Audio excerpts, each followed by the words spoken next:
A wildly wicked welcome to the 2022 edition of Halloween Horror Stories from the Real Estate Guys, a supernatural spiderweb of 6 sagas about deals gone bad that thankfully can contribute compelling lessons for real estate investors worldwide. It's another lunacy-laced installment today on the Real Estate Guys radio program.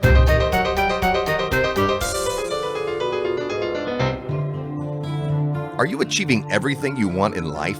What if there was a time-tested way for you to get everything you've ever dreamed of? The most successful people in life set goals and keep themselves accountable.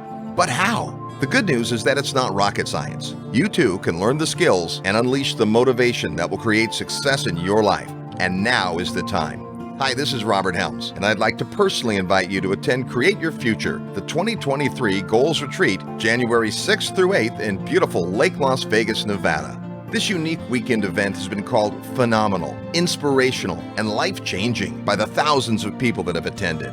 Hear from some of them and find out more at realestateguysradio.com under events or call 888-489-7723, extension 18. Get your life back on track, physically, spiritually, and financially. Attend the 2023 Goals Retreat on the first weekend of the new year. Click events at realestateguysradio.com to register. This is no dress rehearsal. Live the life you were meant to. Visit realestateguysradio.com or call 888-489-7723, extension 18 today. Welcome to the 2022 edition of Halloween Horror Stories. I'm your hideous host, Robert Helms. When things break bad in real estate, there can be very useful lessons if you only pay attention. This year, some amazing investors will let us peek backstage at some of their missteps and misery so that we can all benefit and learn. We'll start this year's nightmare narratives with an unnerving yarn we call Perils of a Pernicious Party. This year's first mayhem comes from a really great guy. Let's give a Warlock's welcome to Bronson Hill. Hey, how's it going? Really excited to be here today. Good to have you here. It's good to have you come at all our events. You've been on the summit a bunch of times. Things are going well for you, except for this one Halloween horror story. What happened? Well, that's part of the reason I'm no longer in single-family rentals. But a lot of us, we start in single-family and then we make a move. But so this was, I lived in Billings, Montana for a couple of years, and I had I had actually moved away and had a rental house there, had a property manager, and I got a Facebook Messenger message from a neighbor I didn't even know, who said, "Hey, do you still own this house, and on this street?" And I said, I responded, "Oh, yes, I do." And he said, "Well, actually, there was a party Friday night, and in the middle, there was something like 50 or 100 people there. It was loud music, and of course, neighbors, hate that kind of stuff. And in the middle of the night, or late at night, there was a brick that came through the window, and the police were called, and so it became this big, fiasco that I had to figure out what's going on. We ended up having to evict the people, and it was challenging. And the interesting thing about it is the property manager later said, "Yeah, I really had a bad feeling about these guys, but we couldn't tell them no, because property managers, they have certain checklists they go through." But I was thinking, man, I was really hoping that you would trust your gut and not have to bring these people in if you had a gut feeling about them. Okay, well, before we get to the rest of the story, this is such a good point to discuss because in most states there is a criteria, but it's not always the same. For instance, you live in California. I used to live in California. In California, tenant landlord law is that we have to take the first person that qualifies. In many other states, you can take 10 applicants and pick the one you like the best. So you have to know, first of all, that. But what you can't do is go on gut feel, right? As much as you'd like to. I was a residential on-site property manager. I learned from my grandfather, who had spent years as a police captain, and he just knew. He would look at somebody and he'd look at me and shake his head no.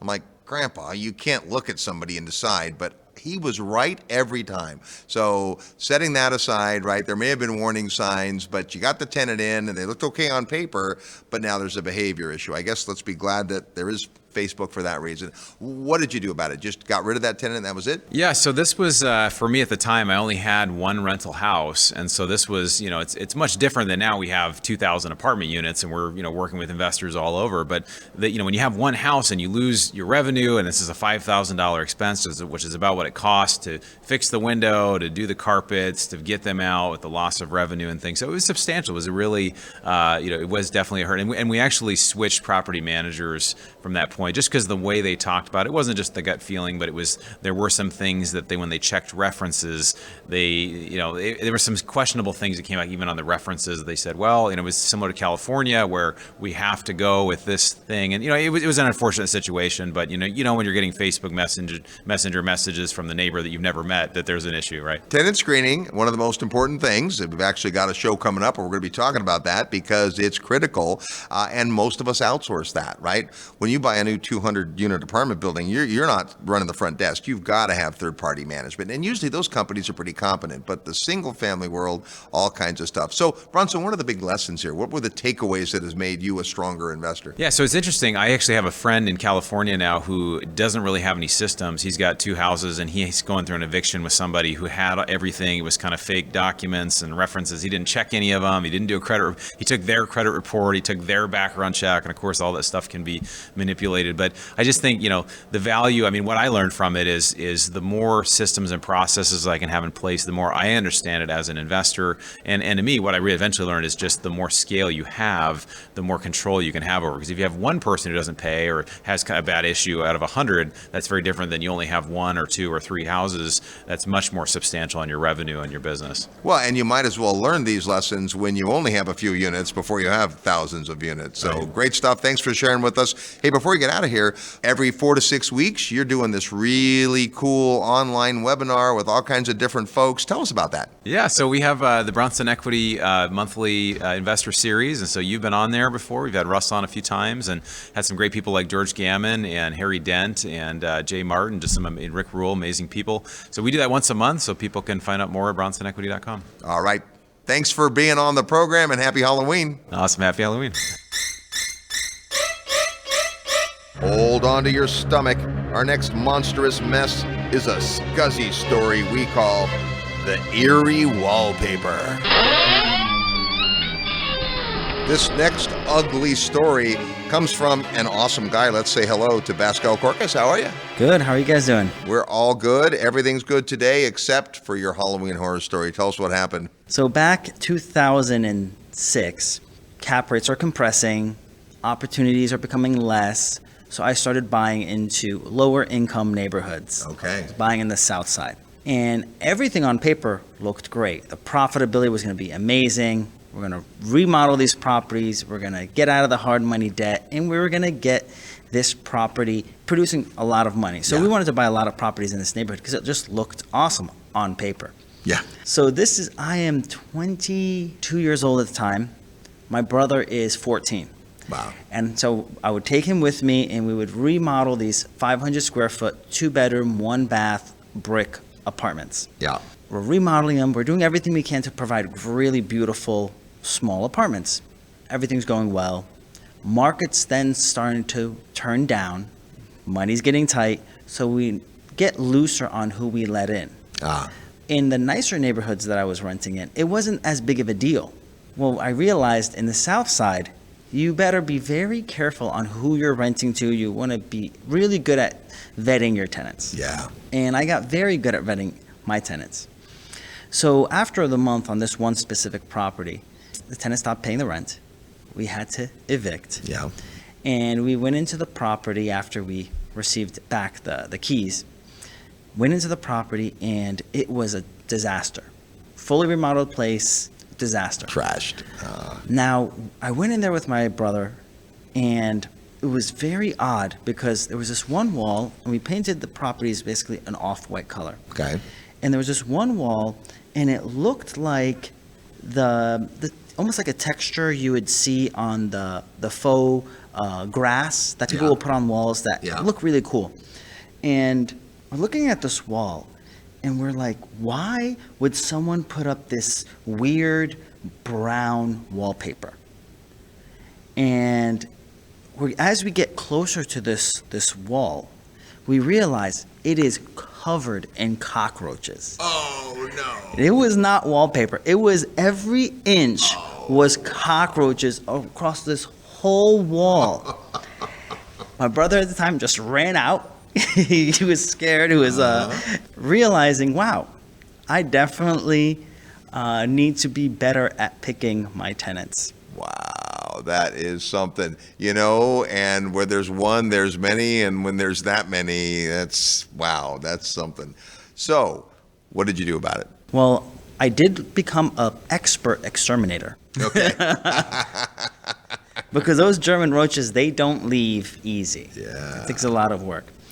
Along the way, this is not my only horror story. I've had multiple horror stories from that time in my life where I went down the low-income housing route. Well, it's interesting because knowing that most of what you do today is the opposite end of that, pride of ownership properties, nice neighborhoods, near the beach, all that kind of stuff. But I guess we all start out down in the C and D class. Yes, and that's why today I have the warning signs that I give off to say, don't think just because the pro forma looks great in the C, D, F class properties, you're going to actualize those returns. Right. Paper returns are paper returns. Well, and gross multipliers are low, and it looks like this is going to make a ton of money. But then when you have to pay 3 times as much on a turnover because the tenant trashed the place, that really just eats so much into your return. Or you lose a tenant after 5 months, right? It's keeping a building rented long term is what gives you that return we're after. So that's a good lesson. And again, there are people that make money down in the low end, but you have to have the fortitude of it, and you have to have management systems, and you have to be really good on tenant screening. What other lessons came out of this, Pascal? So there's tenant screenings, and the other lesson that I came from it was the inability of finding good management. The good management chooses not to rent in this market. Yeah. So it's very limited on the number of property managers you can find that will take over these type of assets. Right. The lower you go, the harder it is to find folks that even want to deal with these kind of tenants, and then to be good at it. And you're in a market in Florida where you have pretty good tenant-landlord law for landlords, right? It Yes. definitely favors the landlords, but that's not the same thing as being able to attract competent property management that wants the job. Correct. So it becomes labor intensive, becomes time intensive. And I realized that you can be a great operator in this segment, but it is a very time intensive dedication you'll have to give to make it successful, to make the returns. So you end up trading time for the money, and which is the opposite of the goal that we're trying to accomplish by buying real estate. Yes, it is. Well, and now that you're in the kind of market where you've got high-end properties, beautiful properties, strong tenants, the ROI on paper not as good, but the headache factor is so much better, the turnover is lower, and these kind of tenants generally take care of properties. Yes, the tenants generally take care of the properties, and the assets, in my experience, have appreciated faster than the pro forma. The demand for quality, safe neighborhoods is high. Yeah. So they generally do better than pro forma. So at the end of the day, numbers can be deceiving. And you're a numbers guy, so Yes. appreciate that. All right, Pascal, well, thanks for sharing your misery, and on to bigger and brighter things. Thanks for having me. It's Halloween Horror Stories, difficult situations, and the lessons we learn. Today on the Real Estate Guys radio program.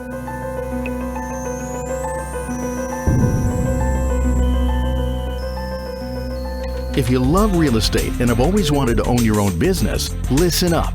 The Real Estate Guys and their panel of experts want to teach you how to go full-time fast in the real estate syndication business. These next few years may go down in history as one of the best times ever to acquire investment real estate. There are deals everywhere if you know where to look and how to assemble the resources. The Secrets of Successful Syndication seminar will show you how to make big money doing big deals from a team of experts that have syndicated projects totaling more than $1 billion. Don't wait for someone to give you a raise or create a job for you. Attend the Secrets of Successful Syndication and learn how to build a team, raise capital, find deals, and make full-time money in 6 months or less. Go to realestateguidesradio.com and click on events. All the big players use syndication as a way to diversify risk, optimize profits, and earn big money. You can too. Go to realestateguidesradio.com and click on events.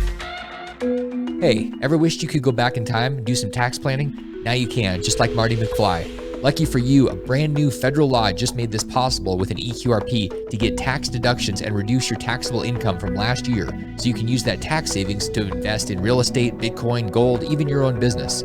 Whether you're a full-time investor, doctor, government employee, even if you have 5 or 50 employees, the EQRP works and is your secret weapon, and now it's retroactive. Hey, I'm Damian Lupo, and we have your solution. By the way, if you got bad advice and used an IRA for an apartment syndication, you are sitting on a UBIT time bomb. But don't worry, there's a solution, the EQRP. The EQRP company is ready to help you get control of your money, kill UBIT, and help you pay way less taxes.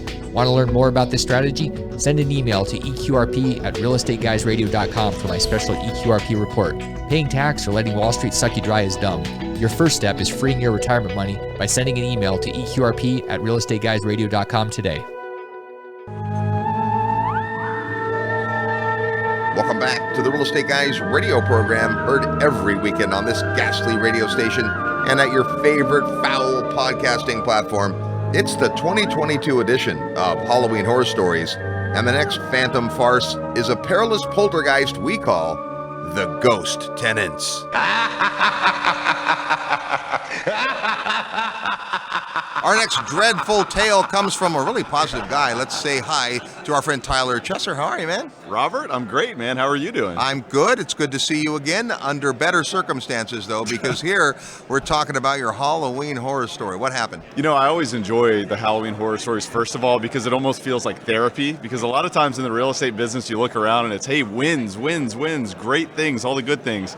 But I have to tell you that it's helpful to talk about some of the negative stuff. And isn't it, though? Actually, Yes. my first deal I ever did, I have to tell you, was a bit of a Halloween horror story. All right. And it was an 8-unit property. Half of it was built in the 20s, half of it was built in the 60s. Wow. I didn't know what I was doing, I'll tell you that. I read this little book by Robert Kiyosaki called Rich Dad, Poor Dad. I've heard of And that I book. learned about real estate. I was actually selling real estate at the time. And I'm like, wait a minute, these assets are providing income for the wealthy. And it didn't make sense to me until I read that book. And then I go and I buy a property finally, and I get this asset in my asset column. What I didn't realize is that it doesn't always work out the way that they talk to you about it in the book. Right. And let me tell you this, I went into this property with very poor due diligence. And the reason why I say that is because I thought that this was a value add project, when in reality it was a distressed asset. And so the property itself, it had 8 units, 100% occupied at the time of closing. And I'm looking at this and I'm saying, this is great. And I'm looking at my mortgage payment, I'm covering the mortgage payment, I'm covering expenses, I'm covering utilities. All looks great. I'm calculating my cash on cash. And Robert, as you may know, I'm a CCIM, so of course I'm looking at the numbers. All looks great. In reality, unfortunately, about 50% of the units were non-performing, and what I would consider to be kind of a loaded rent roll at the time. So the seller may have known some things that I didn't know. And as I went to collect rent that first month, half of those tenants said, yeah, we're good. We're good. We're all right. And so I'm looking in my book, I'm going back to my books, I'm going back to my education, I'm saying, well, if they're not paying rent, well, then I've got to file eviction, right? And I'm thinking, okay, I'm going to file eviction, and these people they're going to pony up, because like me, I've always paid my bills and all these kind of things, and I wouldn't want to be put out on the street. What I didn't realize is that these people were calling my bluff. And so what I found out after filing eviction on 4 of the 8 units, they were all gone. And I improperly budgeted this asset tremendously, not only from understanding the quick sort of nature of the vacancy there, but also the level of renovation it would require to bring these units back online. For example, one of the units, I don't know what these individuals living in that unit were doing, but I'm telling you, it was completely down. I mean, we had pipes that they had been, leaking water for years and years. You had mold in the walls. You had drywall that was completely destroyed. You had floors that were just completely busted out. So units that you would think would be a normal turn. And again, this goes back to the improper due diligence. I mean, I had no idea what I was getting into. Yeah. I mean, I was spending $15,000 to $20,000 to bring these units back online. In the middle of that, the tenants that were paying their bills, which, I came to love and really, really appreciate. However, what I found out was that some of them were dealing drugs, and this was a part of the time in America where we were seeing a big opioid crisis, and there was a lot of crazy things going on. But in that particular example, the people that were paying rent were criminals, So I had rats, I had roaches, I had drug dealers, I had negative cash flow, and I'm going to tell you, I had sleepless nights for quite a long time. So, thank you for being vulnerable on that. That is what happens in many cases when either the market or the situation or the due diligence isn't what it could be. What did you do about it? So what I did about it was, honestly, it just pushed me into action. It pushed me into action. It was whatever it takes. And ultimately, what I did not have really in the beginning was a team. I was not anticipating these challenges. Again, I looked at the property and said, look, it's cash flowing. I have an opportunity to increase the rents and increase the income over time. What I didn't realize was that worst case scenario is certainly possible. And so what I did was, it was literally just pure effort, pure grit, and just getting after it and saying, look, there's no option but success here. Yeah. And I thought about it. I mean, honestly, every single night I was going to bed, I'm like, oh my gosh, like how am I going to pay my bills? How am I going to pay the mortgage? And it was just getting to the property, meeting contractors, getting resourceful. And one of the things that Tony Robbins says is that it's never a matter of resources, but it's always a matter of resourcefulness. And this experience really gave me the gumption to realize that, we can solve problems. And in fact, one of the things that I've learned, especially through this circumstance, is that problems are gifts. And the reason why I say that is because I never would have learned these lessons about anticipating challenges, building the right team, doing detailed due diligence if I didn't go through those challenges and it really hit my pocketbook at that point in time. Now, thankfully, the market saved me over a few years. It ultimately became a success story.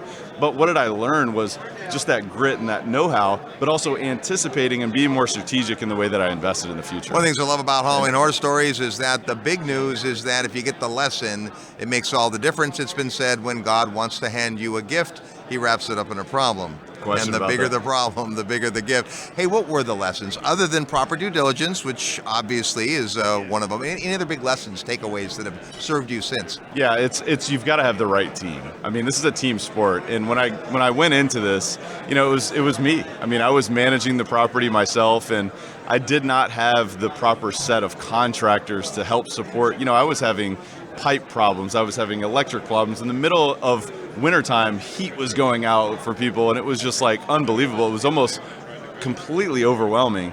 So it was looking around and saying, all right, well, if I'm going to do this successfully, what does my team need to look like? So it was really taking time to sort of take a step back and say, look, if I'm going to do this, and if I'm going to go on a bigger scale, I've really got to build my team. But then, of course, I mentioned due diligence, and there's a difference between doing numbers and looking at math sort of in what you see and what's being given to you by the seller. Yep. But it's also digging into that and saying, well, what's the historical context of the performance of this asset, and really projecting forward. Because I'm looking at a rent roll and projecting forward what I think is possible on this asset. And so, really getting into the due diligence and building the proper team to be able to help me evaluate on a due diligence perspective. And now, of course, I mean, we acquire much, much larger properties now. So I'm thankful that I'm not learning these same, and now, of course, we're still learning lessons on larger assets, but you get smarter over time. And as a result of this, I think now we can look at a deal and say, what is more likely than not? And we always try to think in bets. There's no certainties. There are always probabilities and possibilities. And so I think at the end of the day, it comes down to the team and doing our homework to say, well, what is the reality of this asset moving forward? Well, that's such a good point. Many people who went through an experience like that would write off real estate, but you stuck with it, found that grit, got it done, and today you guys raise millions of dollars, do big deals, and in fact, you have an awesome podcast, which you were kind enough to have me as a guest on. Tell us about the Elevate podcast. Yeah, Elevate is all about mindset, mind expansion, and personal development for high-performing real estate investors. And the reason why I think that those topics are very important is because when you go through challenges like what I just described, a lot of times it comes down to our psychology. And again, Tony Robbins talks about this, and of course I'm a big fan of Tony Robbins because during that time, I was going through trials and tribulations, and a lot of it was my inner dialogue. It was like, if I do this again, I may lose money, or I may fail, or I may have to go back to my corporate job, which was a scary thought to me.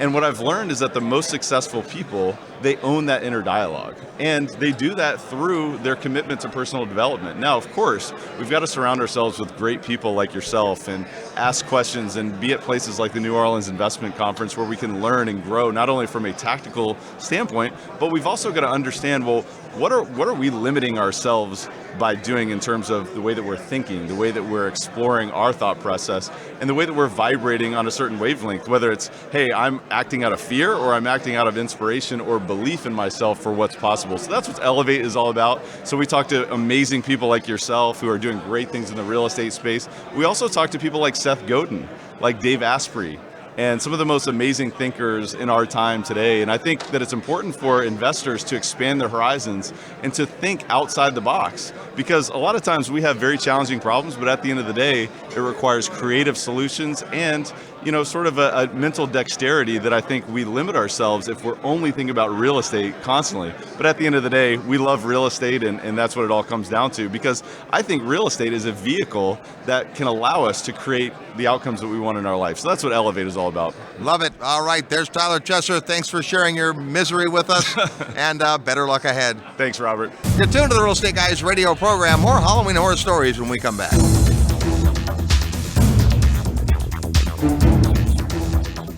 If you've been listening to the Real Estate Guys for a while, then you've heard about the legendary Investor Summit. Simply put, it's the highest level event we do, and the content, faculty, and attendees are amazing.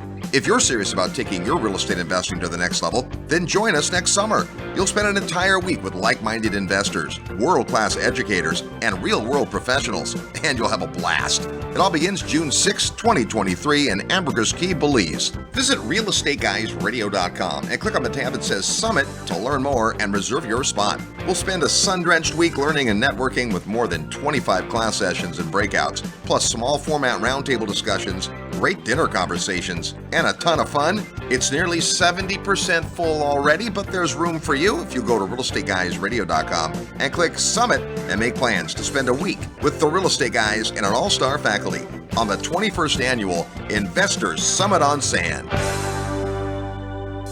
In uncertain times like this, it's great to know there are two things you can always count on: high demand for affordable single-family homes to live in, and Terry Kerr's amazing Memphis team at Mid-South Home Buyers to find, fix, and manage the next addition to your recession-resistant real estate portfolio. The Memphis market is logistics and distribution dynamo with an economic engine that's essential to moving goods and critical supplies all over the United States.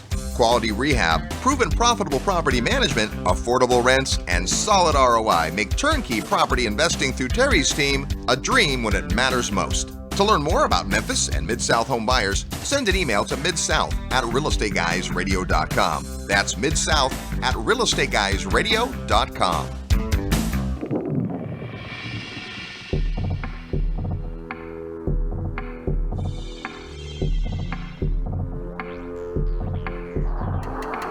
Welcome back to the Real Estate Guys radio program. Thanks for tuning into the show. It's an unmasked episode of Halloween horror stories this week, things that went desperately, terribly wrong, but the lessons we can all learn. Before we get back to the mayhem, it's time to play Real Estate Trivia. That's your chance to win a prize by knowing today's Real Estate Trivia question, which of course has something to do with this time of the year. As soon as you hear the question and think you know the answer, send your best guess to trivia@realestateguysradio.com. trivia@realestateguysradio.com. We'll need your name, the answer to the question, and your physical mailing address, because the first person that wins gets an awesome book called Life-Defining Moments from Bold Thought Leaders, a collection of inspiring stories put together by our friend Kyle Wilson. That can be yours if you know today's real estate trivia question. Last week we were talking about rising interest rates and what they mean for real estate investors. We asked this: which U.S. state has the highest median home price? Well, the answer is the great state of Hawaii, followed by California and Massachusetts. Now, if you count the District of Columbia in there, median home prices actually fall between Hawaii and California. But the highest prices are in beautiful Hawaii. Here's our real estate trivia question for this week. Which country produces the most pumpkins? Yeah, it's that time of the year. Whether you decorate with them, carve them into jack-o'-lanterns, or make pumpkin pie, it's a good time to be in the market for a pumpkin. Which country produces the most of them? If you know or just want to guess, send your best guess to trivia@realestateguysradio.com. Trivia@realestateguysradio.com. Send us your name, mailing address, and your guess. First person that gets it right gets this awesome book, Life-Defining Moments from Bold Thought Leaders. That's today's real estate trivia question.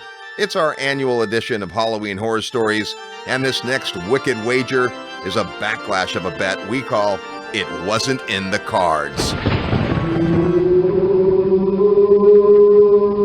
Real estate is awesome, but sometimes things go wrong. Let's say hello to a gentleman that not only invests in real estate, but helps teach other people how to do it. Welcome back to Halloween Horror Stories, Anthony Chara. Thanks, Robert. I don't know if it's a good thing to be back or not. But You do enough deals, stuff happens. What happened this time? Oh, well, not only can you invest in real estate, but there's other things you can invest in as well. Years ago, probably back around 2010, 2011-ish, which is when I seem to have made a lot of mistakes, I partnered up with a gentleman who I knew in the real estate business who was going out and he was buying commercial space from a retail space, so retail shopping malls and things like that, or strip malls. Yeah. But one of the things that intrigued me, he actually started doing a lot of fix and flips. That's where he started making his money, and then he started to branch out. Okay. Well, he came to I do a monthly luncheon in Denver, and he came to that and he was pitching a casino. And I thought, well, this sounds interesting, because casinos print money, don't they? They're like their own little printing The press. odds favor the house. Right, so I wanted to learn more about it, so I sat down with him, and he went through the whole process of how he found it, how he found the casino, where it was located, the kind of money that you could make with it. He had all the projections and all kinds of pro forma numbers, and it all seemed very exciting, but I did have some concerns, because obviously I don't think it's just that easy as just opening up the doors and throwing in a couple slot machines. Right. There's more to it. So we sat down, and of course, one of the questions I asked him is, well, what kind of experience do you have in the casino business? And he said, well, none. I've done my research. I know that you have to have these licenses and this kind of stuff, and you have to have certain software, because unlike in days of old where you'd walk into a place in Las Vegas and you drop in quarters or dollars, they don't do that anymore. Right. Now you have a little card that tracks all of your bets, because the government wants their fair share of the taxes and the money that's going in, and you can't track the dollar bills and things like that. Right. Plus, it's also another way for the casino themselves to track who their high rollers are, who the people that are coming in. It's almost like a loyalty card. Yep, you like bet. an airline loyalty program or something like that. You can see who's coming in. And I said, okay, well, so who's going to run the thing? And he's basically was set himself up to be similar to the CEO of a company. And he had this general manager that was going to come in who had background in running casinos. And it's like, okay, that's a good start. So we start going down this path, and one of the things that I decided to do, he was raising, it was between 1.5 and 1.6 million. And I didn't know what it was called this then. I learned this from you guys. It's called a fund of funds. So I went to my investors, I looked at all the numbers, and decided I wanted to raise $500,000 to be part of casino owner, because who doesn't want to add that to Right, the resume? yeah. I own a casino. So we go in, we raise the money, and of course, we went through all the ups and downs, the pros and cons of owning it, and he had all the answers for all these different cons and all the pros, and everything looked good and the money looked good, and we invested. Well, then it turned into one delay after another delay, because things started changing after he raised all the money. Yeah. It's like, okay, so what's changing? Well, it starts out with, in order to tie all these slot machines together, you have to have software that goes to all the machines. Well, instead of using the existing software, apparently the company that he was working with has this new revision. It's like revision 2.0, 3.0, whatever it was. And they're going to tie this into all the machines. It's supposed to be the next latest, greatest version of the software. So they hook it up, they're getting ready to go, and of course it's not working very well. They're having issues with it. Yeah. And so we start digging into it, and I'm talking to this gentleman that got me into the company. I'm like, well, what's going on? Why is it not working? Didn't they test this? Well, yeah, they tested it, but they only tested 5 or 6 machines, and it worked great. Well, now we're talking about 100, 150 machines. Plus, it's also tied into the roulette tables. It's tied into the blackjack tables. Yeah. I don't know exactly how it's tied into those, but they track all this stuff. And so now that they've expanded it, it's not working very well. And we're getting delay after delay trying to get it open, because now this is in the mountains of Colorado. I don't know about you, but it gets a little snowy and cold and icy in Colorado in the wintertime. So we're getting ready to open theoretically in June or July. Well, now it's slipping and it's getting into late August. Well, there's a big event in the mountains in a place called Cripple Creek that's called Bikers Week, and it's kind of like a mini Sturgis where a lot of bikers come in, and they wanted to be open for that weekend because that was the big thing. So they basically forced it to open that weekend. And literally an hour into gaming, or an hour or 2 hours into gaming, the system crashes. Oh, man. So nobody can play any games. Nobody can do anything. It takes them an hour to get the system back up, and by then everybody's pissed. So all they did is, and, nowadays, again, you don't get the money. What you get is a ticket, and you have to take the ticket to the cashier's booth. They scan it, and they give you the money back. Yep. So pretty much everybody got their money and left. That was a problem. Yeah. So that's what kind of started this whole thing. And then we find out, well, what's going on with the software? Why isn't it working better? And we come to find out that we are the actual guinea pig, that it was not only the newest software, we were the actual first location that had ever put this stuff in. Uh-huh. So you only get one chance to make a first impression. We did not make a very good first impression. So we start having issues. Then, of course, as the weather, you get into September, the weather starts to get colder. Not as many people are on vacation anymore. Yep. It's outside of Colorado Springs, and it's way up. It's about an hour drive up into the mountains, which the whole town is doing great, but we're not doing so great. There was also a hotel connected to it. So the hotel was not in the greatest of shape. They didn't really fix it up a whole lot. They maybe put in some new beds, and they wanted to keep it a little rustic because it is an old mining town. Okay. That I get. So there was a little nuance to that. But there were still some things that could have been fixed up a little bit better, and it just didn't go well. Fast forward a month later, because things aren't going well, I decide to go up and spend the night up there Check to it see out. what's going on and see there's not a lot of people in the place.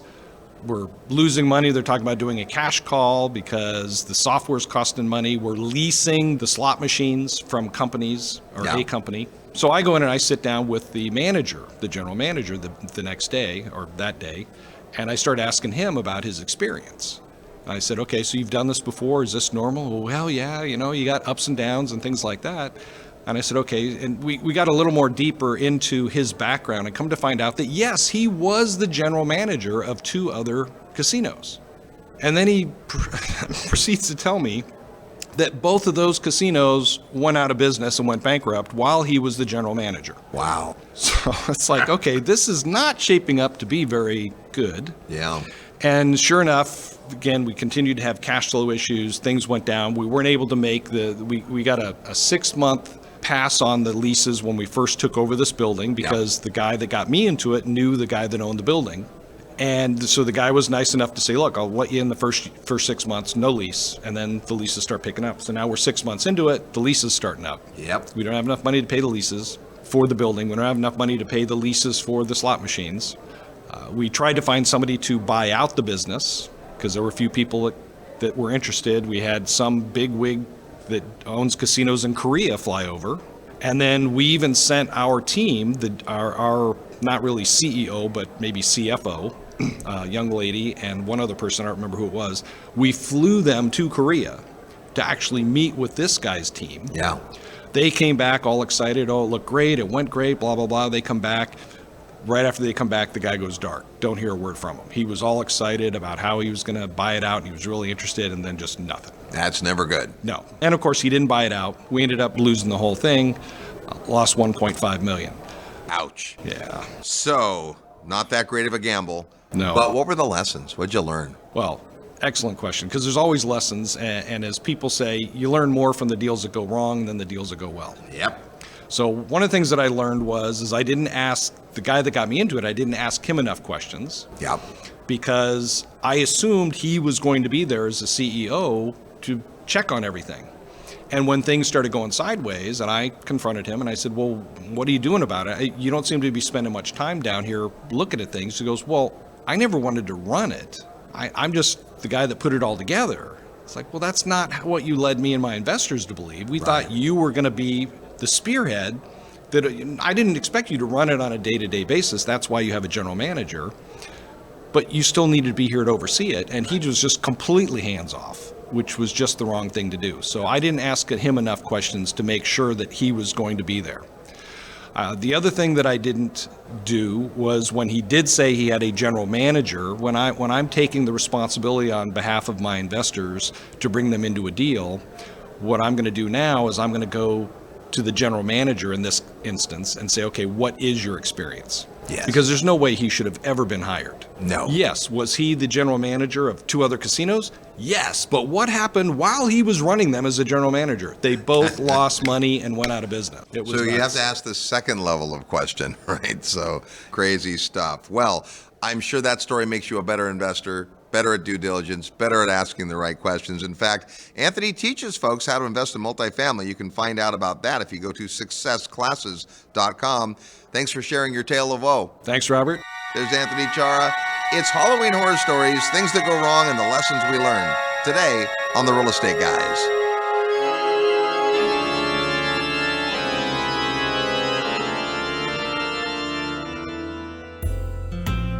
Hey, it's Robert Helms. Thanks so much for listening to the show today. I want to personally invite you to come see an amazing real estate market that combines excellent cash flow, offshore diversification, and what we affectionately call lifestyle investing. Come join me from December 9th to 12th in the beautiful country of Belize. The Real Estate Guys have been bringing investors to Belize for more than 16 years now, and our discovery trip is designed to show you the market like nobody else can.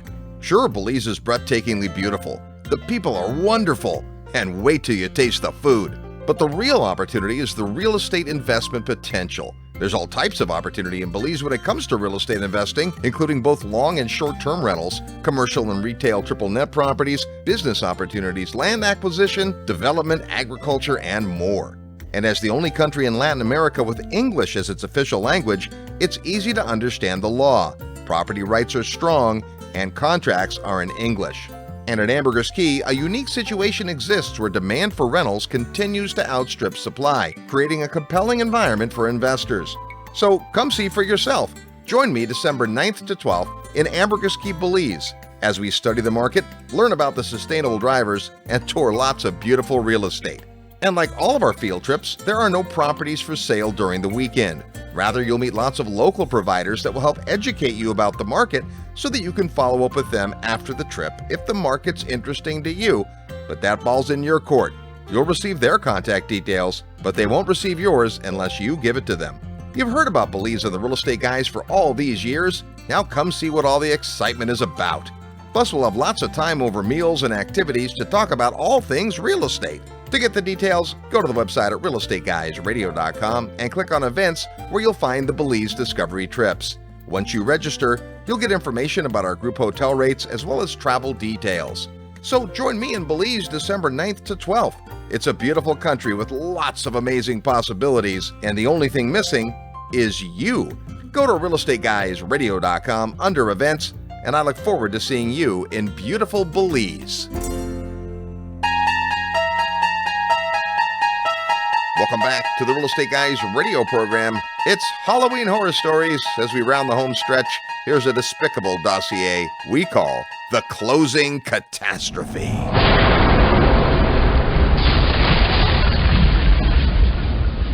Lots of things go well in real estate, but sometimes they don't. And here's a gentleman that's raising money to do bigger deals. Let's say hi to Chad Zdenek. How are you? Doing good. Raising money for bigger deals. I know you are, and that's gone really well. You've been doing apartment buildings and all kinds of stuff, but you had a recent situation where it didn't go so well. What happened? Yeah, it's not all sunshine and daisies. not all of them.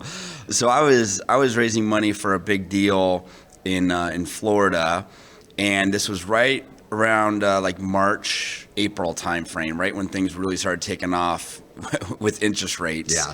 2022. It was a $6.5 million raise. It was a $20.5 million building, including the construction budget. And we were excited because we got a big 1031 come through that helped us out a lot, like $2.1 million or so on that. Okay. And so we were plugging along on the raise. It took us longer than we thought because a lot of investors weren't sure which direction the Fed was going to go. Where's the economy going? Yeah. Is a recession coming? Are we at the top of the market? So on and so forth. But nonetheless, we got there. And we actually had to do an extension on it. And we actually did a retrade too. So, a year or two ago, retrades were a bad word, right? Nobody did retrades, but we were able to do a retrade with the seller because interest rates had gone up so much. We also had to do an extension, which is never good because we needed a little bit more time to raise the money. That cost us a little bit more EMD money.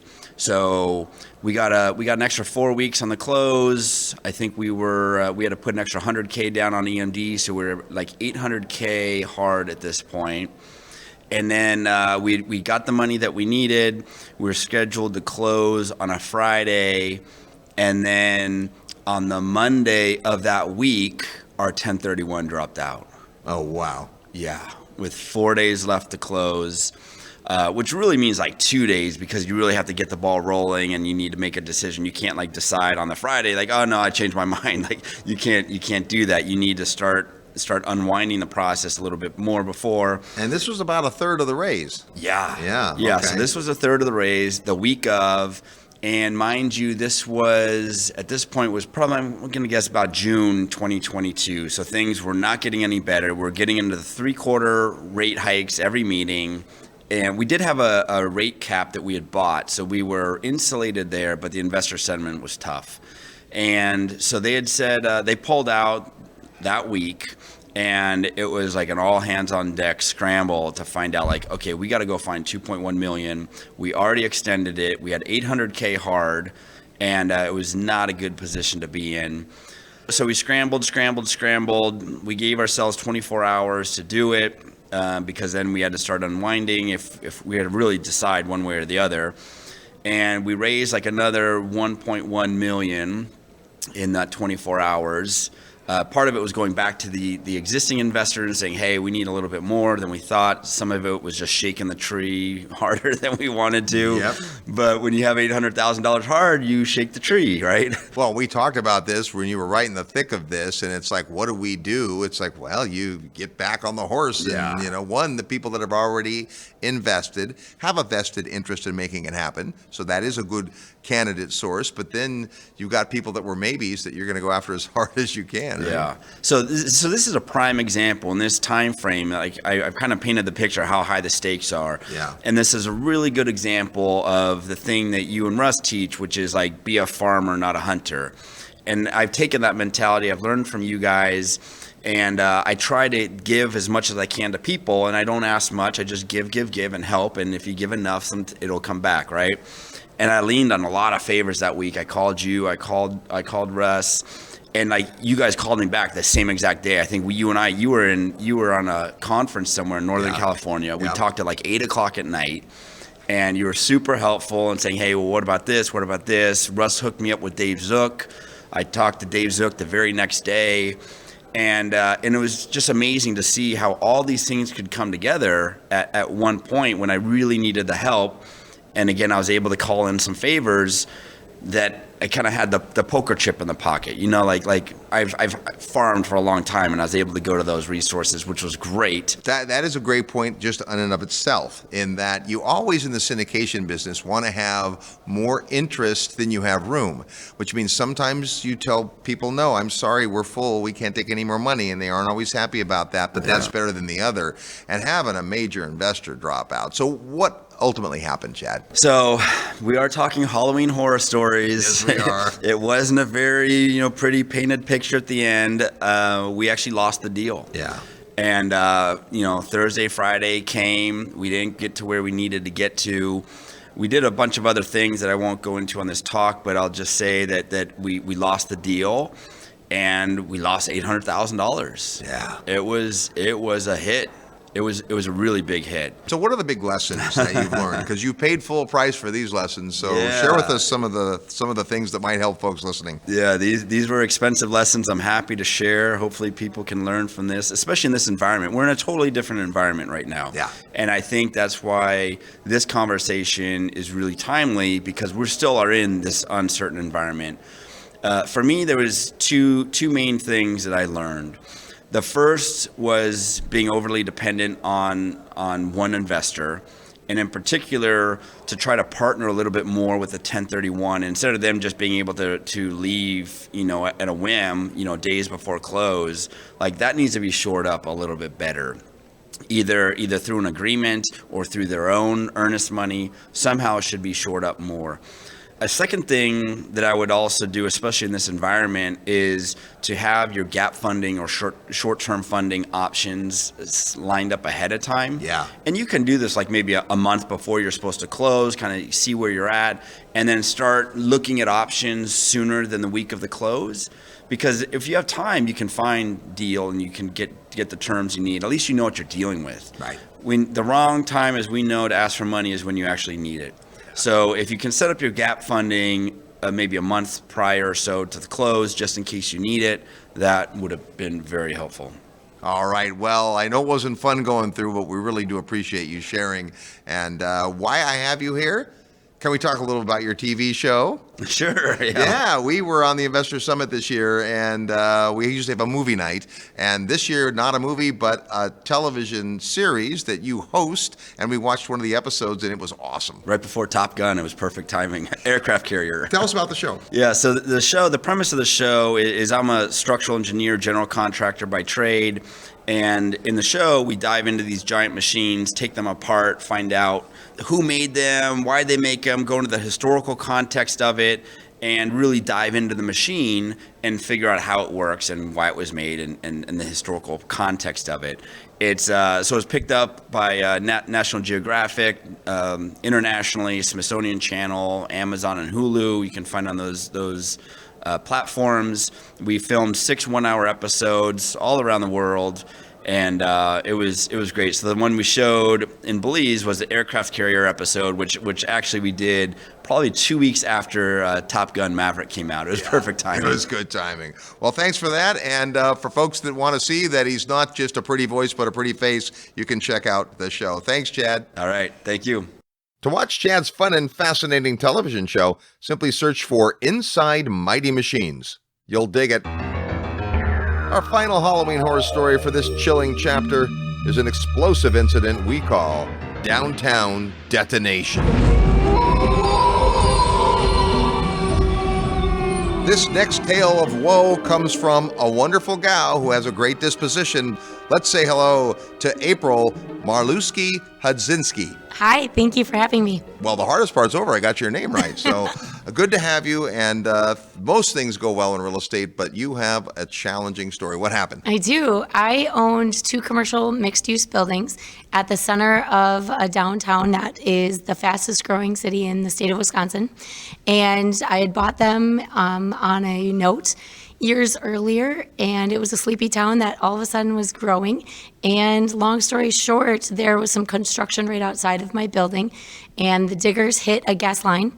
We had about 45 minutes of notification to evacuate the entire downtown, and from then, the building unexpectedly exploded from the inside out. So the building filled up with gas, one of my 2 buildings, and it was a 100-plus-year building, and it literally exploded, taking out about 2 city blocks between the explosion and the fires that burned for about 3 days, and knocking most of our downtown Main Street off of its foundation. So there was many other buildings that were impacted, but the 2 buildings at the heart of it all were mine. Wow. And you were able to get all the tenants out and before any of that happened? Yeah, thankfully we had 45 minutes notice, so they were able to evacuate the entire downtown, which I'm so grateful for. That was hundreds of people that were safe. However, unfortunately, there were a handful of firefighters who were responding as firefighters, and unfortunately, one of them in particular passed away, who was the fire captain at the time, and also one of my tenants. Wow. So this is a big thing to handle and process, and the first thing, of course, is just dealing with the emotional side and then having to clean up the mess. So what happened next? Yeah, it definitely threw me into a completely unknown situation. Prior to that, I had only owned a handful of properties, and so I didn't really know what to do. So as it's making national news, I'm sifting through my insurance policies, trying to figure out what I'm doing and looking at leases and all of those things. So it took a significant amount of time. The fires burned for about 3 days. So before I could even access the properties to establish what I needed to do, I really needed to get a good grasp on the insurance policies and where did I stand with my mortgage and where did I stand with my leases and how did that all play out. And that was a really important piece as I was mourning the loss of a very good friend and tenant. From then, what did I do? A gosh, I had to clean up everything. So that was unexpected. I didn't realize that I would be responsible for cleaning up city blocks full of rubble and bricks. So I had to navigate that. But more importantly, I want to share that real estate is a people business. So as this is all unfolding, and I got a call from my tenant telling me what had happened, and I'm figuring this out, I sprung into making sure that my tenants were okay. So it was mixed use. So we had commercial spaces, family businesses on the first floor, and then we had apartments upstairs. So all of a sudden people lost everything that they owned. And some people lost their businesses and their livelihood. So navigating that was a really important piece. Well, you've got retail tenants, right? And you've got residential tenants, and those residential tenants might or might not have contents insurance, renter's insurance. Your insurance is going to cover the building and maybe some liability, but then there's probably an overlay of these businesses and their insurance and their contents, and now that's just quite a headache to get through. Wow. Yeah, it was a difficult process. I learned a lot from it, but more importantly, I really worked to keep the people in mind. So, in the aftermath in the first few days, it was just connecting with them, seeing how it could be helpful, providing resources. I literally walked through my entire house and pulled out so many things. And I said, okay, let's get you guys started at least until we can figure this out. Because I owned the properties, I was one of the only people that was allowed access. And because this was our entire downtown that was fenced off, they actually had 24-hour security and they wouldn't allow people in there. So I was able to go through and pick through the rubble and find, burned photos or anything I could find for any of our tenants and provide that for them. Now, take us through the healing of the physical building first. Did you rebuild? What happened? Yeah, that's a really good question. That was probably one of the biggest lessons of my life. I didn't fully understand the difference in insurance policies. I didn't understand cash value versus replacement value. Quite frankly, I'd never really looked at my insurance policies other than trusting my broker to say, okay, you're good. So it was a really wonderful learning lesson. We ended up actually choosing to not rebuild for a number of different reasons and sell the property after about a year of holding on to it. I thought that we could, but quite frankly, with municipality ordinances and how we would need to be in line with all of the new expectations for the buildings. Since it was 100 years old, It just financially didn't make sense to do that. But the gift was I was thrown into having to replace a significant amount of my family's income.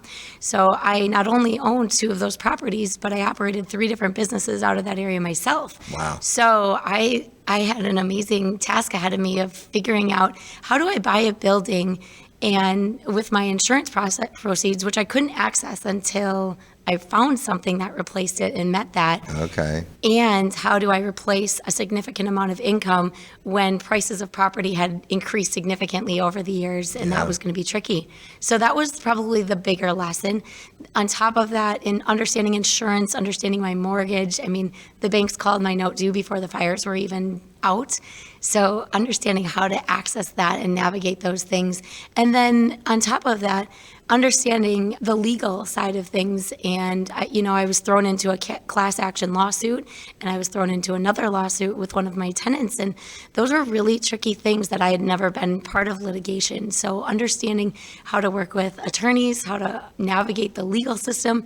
But personally, again, because we're in the people business, and that's something that I value, it was really important for me to learn how to trust myself and how to honor those emotional pieces that were tied to it. So not only was I replacing a business, multiple businesses, but I was also trying to heal and figure out how to do this. So a lot of really amazing gifts came out of a really sad tragedy. Wow, it's like a PhD in real estate investing in one deal. Well, we sure appreciate you sharing the story. Some great lessons in there that it will serve you well, and now others as well. Thanks, April. Yeah, thank you. Well, like a crypt keeper, that puts a lid on this edition of Halloween Horror Stories. Immense thanks to all the incredible investors who have the fortitude to share their miserable madness with us. If you're a glutton for punishment, well, here's some ghoulish news. Apparently, we overdid it when soliciting Halloween Horror Stories this year, so we'll continue the misery next week for part 2 of Halloween Horror Stories 2022. Until then, happy Halloween and go out and make some equity happen.